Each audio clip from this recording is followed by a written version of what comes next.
Welcome to the Rim Break Rodeo. We hope this video helps. You begin now. Preheat your oven to 300 degrees or warm a skillet on medium-low so the process moves quickly. Choose day-old baguette, plain sandwich bread, or 1/2 loaf sourdough.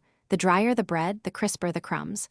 Tear into roughly 1 to 2 centimeter pieces, then pulse in a food processor with 6 to 8 short bursts. Stop when you see coarse, sandy pieces. Once done, spread crumbs thin on a baking sheet to prepare for even toasting. Once your crumbs are spread, toss them with 1 tablespoon olive oil or 1 tablespoon melted butter so they brown evenly and cling to seasonings. Add 1/2 teaspoon salt, 1/4 teaspoon black pepper, and optional flavor, 1 teaspoon dried herbs or 1 teaspoon garlic powder, for depth. Make sure to stir or shake the pan every 3 to 4 minutes so pieces brown uniformly. Bake about 8 to 12 minutes, or sauté in a skillet for 6 to 8 minutes until you finish by cooling the toasted crumbs completely on a wire rack so steam escapes and crispness sets.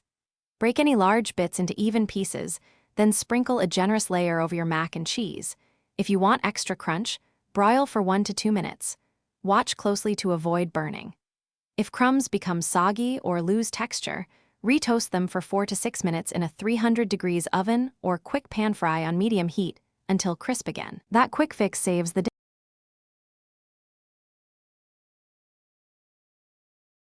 Thanks for watching. Consider subscribing if we helped you.